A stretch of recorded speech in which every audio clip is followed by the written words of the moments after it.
Good day, thinkers, thought leaders, progressives, and dreamers.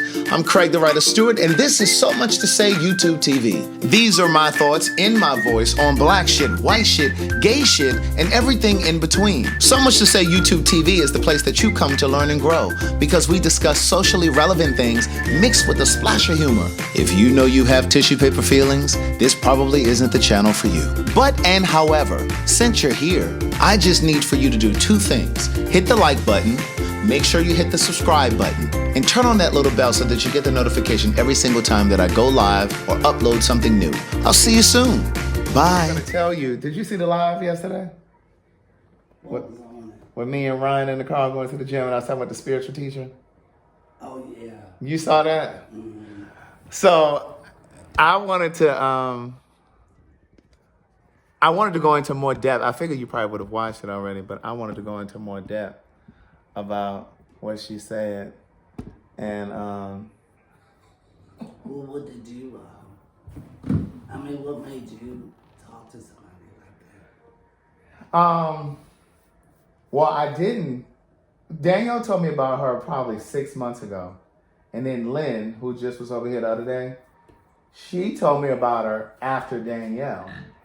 And was like, they've been, I don't know how long Danielle's been knowing the lady, but Lynn has used her before, and they both talked about how good she is, and this comes from a spiritual space, and it's not just like some tarot card reading and that kind of thing.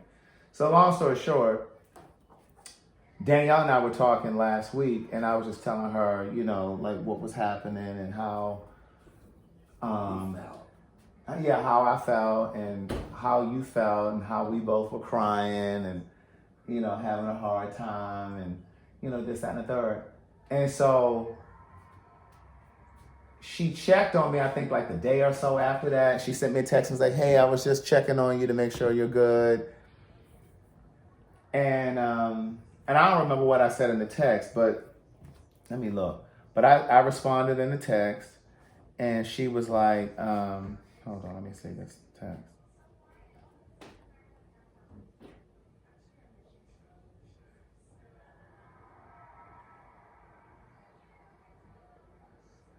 So I don't, we got so many texts in here, I don't know what I said, but I responded. And so right as I responded, instead of her responding back to me, she put me in a group text with the lady. It was me, her, and the lady. And she says, hi, this is my friend Craig. He needs to schedule a session with you. Can you please let him know what's available? Oh, Danielle did that. Danielle did. So she had told me about it months and months and months ago, and Lynn told me about it months and months ago. But then this particular day, Danielle just took, It's a black lady. Yeah, black lady. I don't know where she located. I just got her phone number. And so we tried to schedule something last week, and then I missed her messages. And then by the time I responded, the slot was gone. So then we did it for Monday. Now, after I did it on a Monday, I was just like, why did I do this on a Monday? Because, Monday is the beginning of the work week and, you getting started again. And I didn't think that I didn't know or realize that I was going to be like deep in thought after. And I was like, so basically what she said, I know you watched the live. What time did she call? It was when Elliot was here and I went over there in that corner. You were asleep. You had gone in there to lay down. This was Monday after you went to Dallas. If you came up from Dallas, after you ate. And so you had gone in the room. And so this was at 11 o'clock. And Elliot was in there working. And so she called me on video. And so she said, hi, so I was getting ready. I was getting my juice and I was sitting down.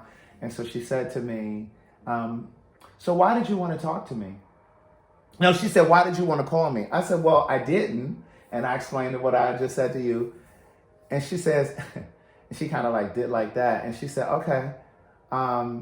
So what is it what's going on with you? Like, what is it? Where are you in your life? Like, what's happening? So I went on to explain to her that you're on dialysis. You go to dialysis 3 days a week. And, you weren't getting the attention and the care that I felt like you needed back at home. And I said, before I realized that, because of the pandemic, I hadn't been home for 2 years.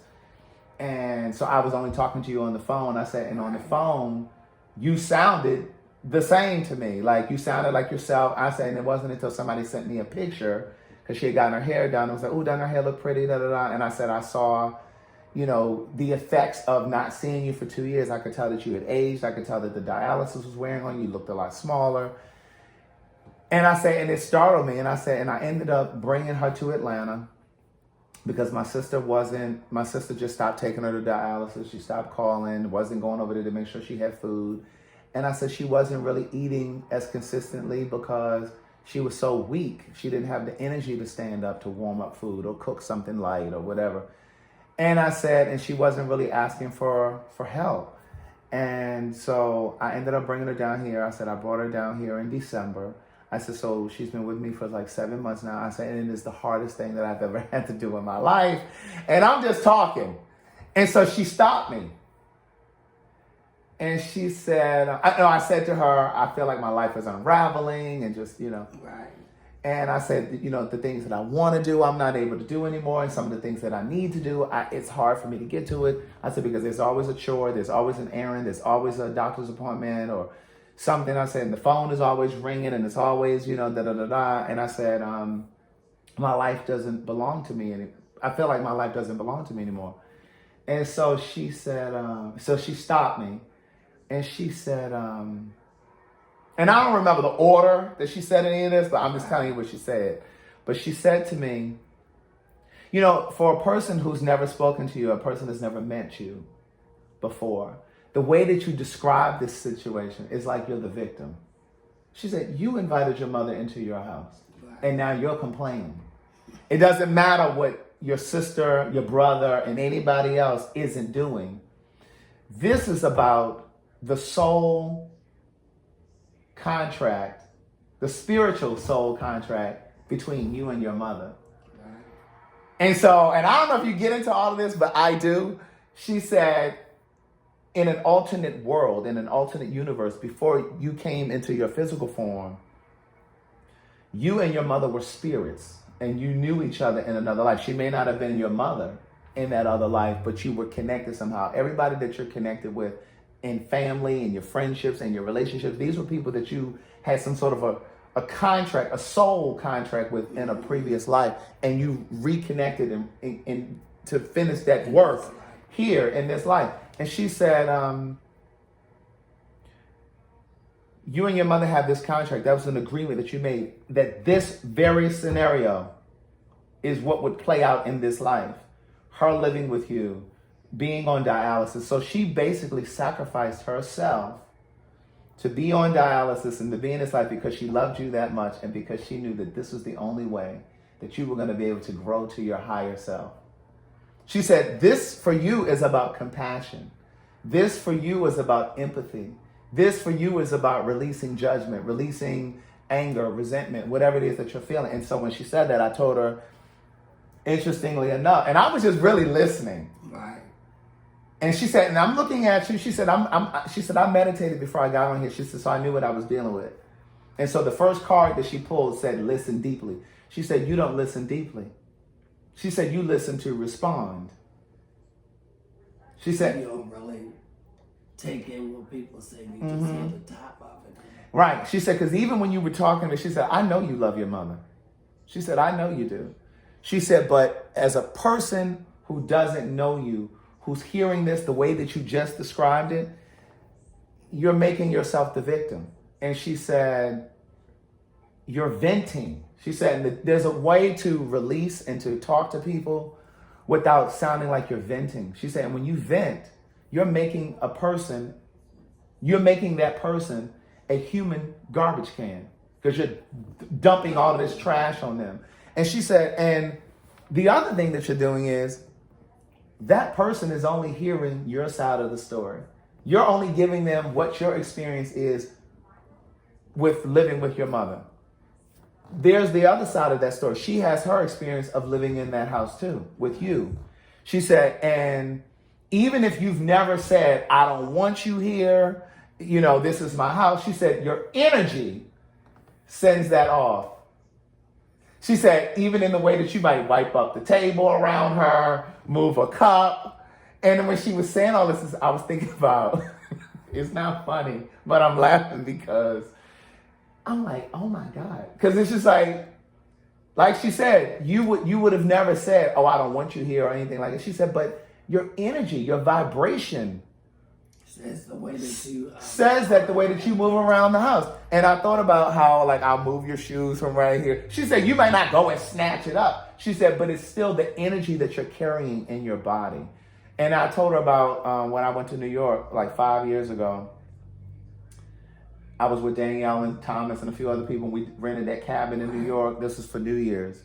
And I wrote down, we did an exercise of all of the things that we were going to leave in the previous year.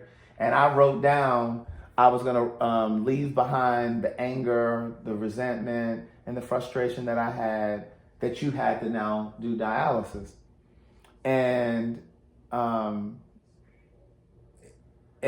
was angry about it and frustrated with it, because I was just like, well, you know, if she had just gotten off those cigarettes, if she had put those cigarettes down and just da-da-da-da.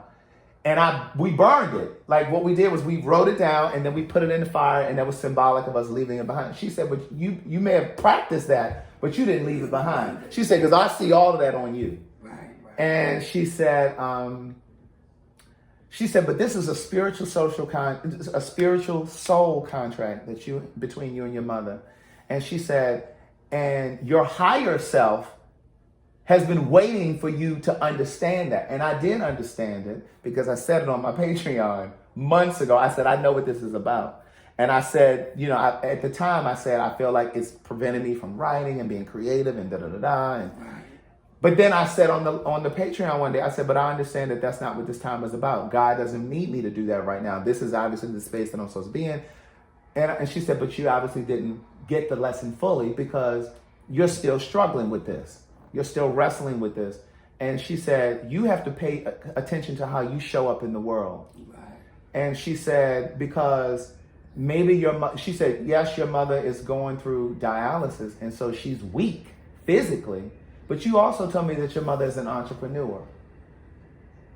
So that took courage for her to do that. That tells me that she's the kind of woman that has strength. She's able to take a vision that she has in her mind and make it a reality. She said, "You don't share all of that stuff when you tell this story." She said, "So you have to remember that." She said, "And what this lesson in this scenario is about for you also is a part of her healing and being better is you reminding her to tap into that thing that's inside of her that allowed her to be an entrepreneur." She said, "Because before she was your mother, she was a woman.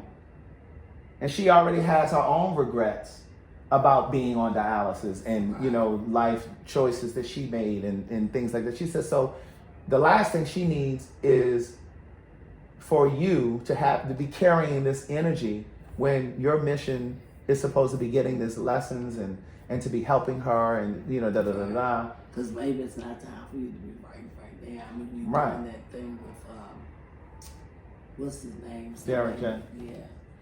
Right. And so that's what she basically reminded me of things that I have said on the live, or things that I've said to myself, things I've thought about. But then she said, "But you've been this person for 46 years. She said, "And we all have ego." She said, "But it's going to take practice. You're going to have to recognize it in the moment when you're acting or when you're saying things." She said, "Because you have this thing," and I'm reading your energy, and she was pulling cards, and she said, "You think that," she said, "You still don't know who you are." She said, "Because you think that you always have to be on. Right. Like you always have to be the life of the party." Now, I did push back on that a little bit, because I'm not like that. I'm like Ryan and I talked about it. He said, "Well, you do have to be on for," that's why I always say to them, if I'm not feeling it, I can't. Yeah, I can't do it if I'm not on, or if I'm not in the mood to do it. But I don't feel like that in my real life. So I did push back a little bit on that, because I'm not like that when I'm going over to Scott's house or we're out like, I'm not like all trying to be the center of attention. Like sometimes I go in the room and won't say anything, you know, and, you know, unless I'm talking to the people that I know or whatever. But she said, "But your ego, when we first got on this call, was trying to protect you, because the ego likes that version of Craig, Right. because it's been that version for 46 years. She said, "But you have to start to shift and start to recognize. She said, you need to start meditating. She said, you told me that you got away from some of your spiritual practices. Because I told her I pray every night. I said, but lately, and I had this epiphany when I was in Pittsburgh, I haven't been getting on my knees every single night. I still pray, but I've been kind of doing it from the bed. And she said, you got to get back to that. She said, you need to meditate, to get centered, and be mindful of how you communicate and how you speak to people. And then she said, and then I mentioned how Carlton has said to me, well, why are you getting upset? Like, and I'm like, I'm not upset. I'm just really passionate. Right. And I said, but I recognize that is ego. And so I shared that with Carlton. And so she said to me, what I think you need to do is you need to do an exercise with your mother and one with your partner. She said, but do them separately. She said, you need to write down one question to ask of each of them, a really hard question that's going to be hard for you to get the answer to, hear the answer to. And then you wait a whole week. You don't talk about it in between. That following week, 7 days later, because I write down a question for you and you write down one for me. And then a week from that day, we answer it. We reveal the answers. But when we reveal the answers, she said, but when they reveal the answers to you, you don't justify, you don't explain, you don't do any of that. You just listen and you receive it, because that's how you show up in the world for them. And only thing I want you to do is to apologize and say, will you accept my forgiveness? So what kind of question do you have to write? Well, I was going to write down, the question for you I was going to write down was, I may write down more than one. I think it can be more than one. I don't think it just has to be one. But I was going to write down, what have the negative experiences been like for you being here, living here? Have I made you feel unwelcome, unwanted? Like, I was going to write down stuff like that. Right. And then we don't discuss it, but then a week later, because you get Talk about it. Right, we'll talk about, you write your answers down or whatever, and then we'll talk about it, a week later. But yeah, she got me together. And she really, since that call yesterday, I've been processing and analyzing every single thing I do, everything I say. I'm asking myself how, and she gave me some tools, and she said, you need to say, you need to be direct and ask Spirit, how do I gain control of ego? How do I show up in the world in a different way? Right. She said, you got to ask specific things. She sent me like 6 video links. One of them talked about that whole thing about the alternate universe and how like we were all spirits someplace else, and then we came here because of a contract, a soul contract that we had someplace else, and they talked about that. And so I watched 2 of them. I'm gonna watch another, probably 1 or 2 today. And then she sent me a link for a book. I ordered that book on audio. I haven't started listening to it yet. And then I ordered one for Carlton. I sent it to him. What's the name of the book? That book is called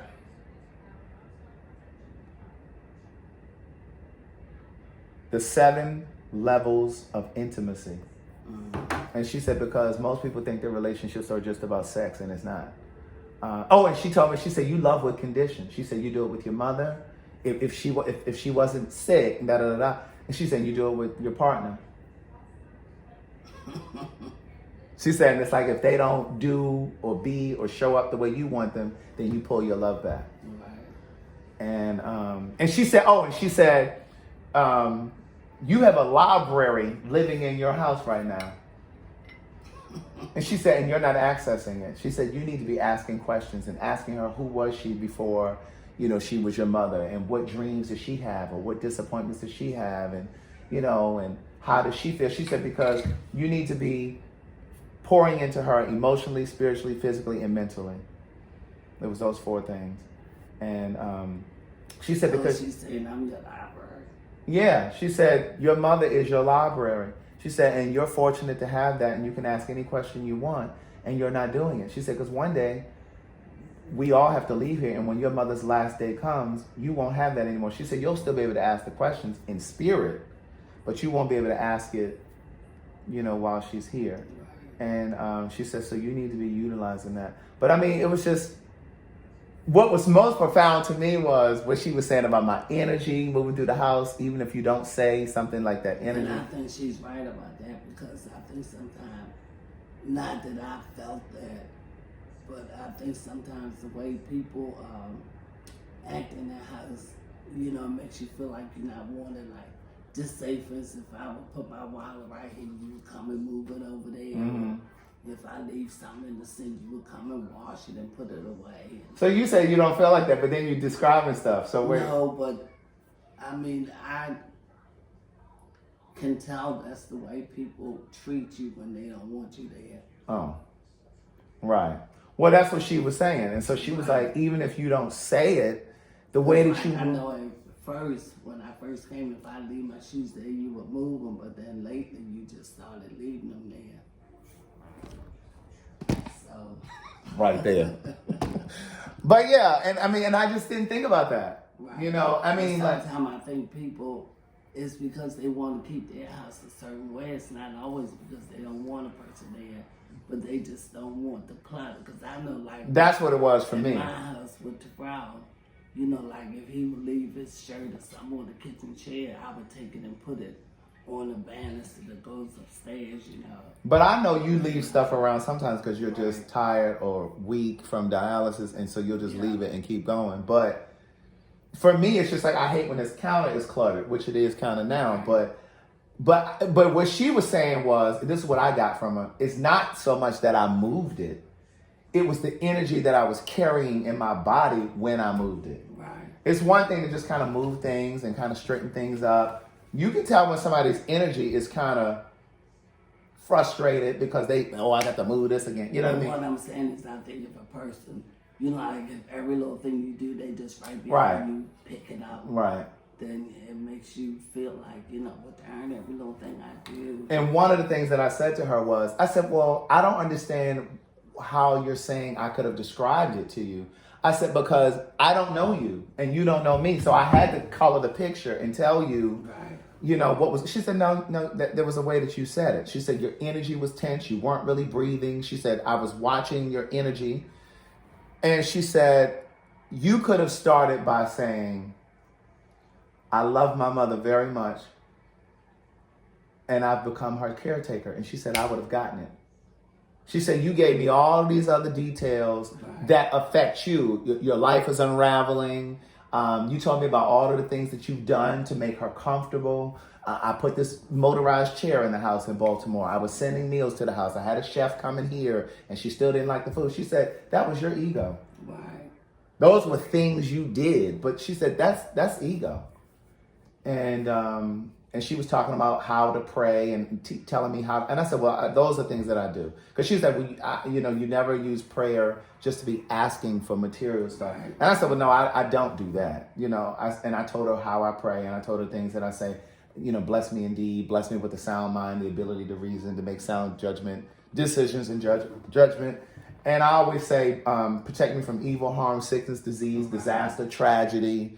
I always say stuff like that, and allow me, my work, to reach, teach, and heal. But I've never asked for, oh God, I want to get this house. Or even when I was trying to decide if I was going to move here, I never was like, oh, let me get. Right. I've never, even with Gay Like Me, I always say, dear God, allow your will to be done. Whatever's supposed to happen with this, allow me and Derek J to stay on the same page. Don't allow this show to tear us apart, our friendship, da da da da. Yeah. I say stuff like that, but I don't want to say, oh, let this be the thing that, Right. But she gave me a lot, and I was just like, oh, I think I want to talk to her maybe once a month until I feel, like I have more understanding and more clarity and all that kind of stuff. And yeah. So was it any? So when you watched that video yesterday, what were you thinking?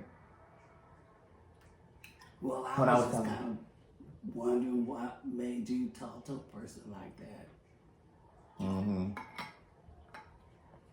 Right. Yeah. And I'm not saying, what she said wasn't right, but I mean, I guess you just have to believe in these people that can read your spirits and your body language, and Mm-hmm. I really don't have that much faith and stuff like that.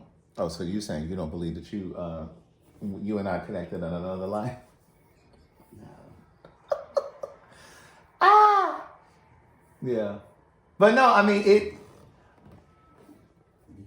Do you ever watch that movie called? It's that Disney movie where Jamie Foxx was the voice. It was called Soul. That is on Disney Plus or something. It's really good. It's a cartoon, but it really is for children. And I think everybody, and when I watched it, I talked about it on my live, I think everybody needs to watch it because it does show like these little souls moving around in this atmosphere, and then they drop down into the earth and they end up coming into somebody's body like through birth or whatever. Right. I mean, it was really good. And I was like, this is kind of how I feel like it is. You know what I mean? I kind of feel like that. But the thing that I've been struggling with ever since the conversation with her is, how do I shift that energy? Because I was telling her that I was thinking not long ago about how I just feel like I'm on edge, my patience is shorter, especially when I'm not nasty to people in customer service. I don't do that. But, and this is what I told her. I said, I'm very clear about trying to protect my boundaries.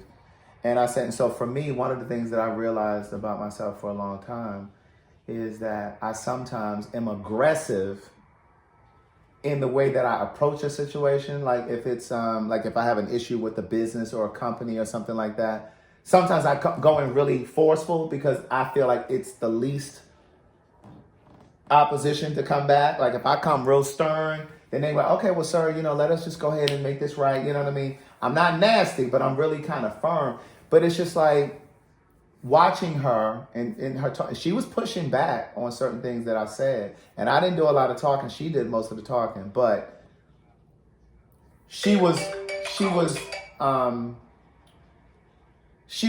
firm, but the energy wasn't nasty. You know what I mean? So it's just like I'd see people and they're like really pleasant. And they you know what I mean? Like they have really good energy, and I was just like, well, how do I achieve that? Where, and I said to her, I don't want people to think that they don't have to respect me, So sometimes I feel like I have to be firm. I said, but then some of it goes back to my family and how we communicate. And I said, I don't just mean my immediate family. I said, my Aunt Gloria was here. I didn't say my Aunt Gloria. I said my aunt was here a couple of weeks ago. And we had that conversation about how in the family, the family dynamic is just kind of aggressive. The way that we all talk to each other. Right. The way she talked to her kids, the way they communicate back now that they're adults, and the way the cousins kind of talk. It's like we talk at each other, and it's not. And I said this to her. I said, and I feel like, and this might be my ego, but I feel like I've gotten better at how I communicate with people than they have, because I am a little softer when I talk to people and stuff like that. And I said, but I still obviously have room to grow. I said, but they still sometimes just kind of talk to people and don't really care about how it comes out, right. And she said, well, you have to do some work where you have to go to the root and go through your family and think about those conversations and pray on this and ask for it to be revealed. But she said, why you communicate like that? What conversations were you privy to? Like, who were you talking to? I mean, who were you listening to? Your grandmother, your mother, your aunties, like whoever it was. Like, you learned to communicate that way from those people. And she said, and it's gonna take time because you've been communicating and practicing that for 46 years. And she said, but it can be done with work. And she told me she wanted me to get back to meditating and, like I said, praying on my knees and and all of those things. And then she said to me, I think I already said that part about like when I'm sharing with people about, she said there was a way that I could have explained what I was feeling and going through. When I share it with, in general, I could just be like, and you don't necessarily have to start all the time, I love my mother, whatever, but it's just more so like, I've invited my mother to live with me, and I'm just really having a tough time. She said, there's a way to say that same thing. She said, even if you don't know exactly what it means to be a caretaker or all of the things that you have to do on a day-to-day basis, a person can get that. I think that's my charger. Yeah, that one's mine. Oh, is it? Is yours down here, or did you put it in the room? Or is it in that drawer? But yeah. So we'll write down a list. We ain't got to do it today, but. No, we'll make the list. I'll write down my questions. But your questions are supposed to be questions where, from my perspective, like you're supposed to ask me hard questions.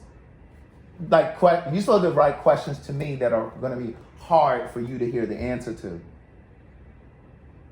Oh, okay. So like, again, like I'm going to say, one of my questions is going to be, have I ever made you feel once you hear unwelcome? Have I done anything that, whatever, hurt your feelings, and I'll think of whatever else. And the same thing with you, like you have to ask whatever those questions are. And then when I do it with Carlton, I'll ask him whatever questions I'm going to ask him, and, Right. All right.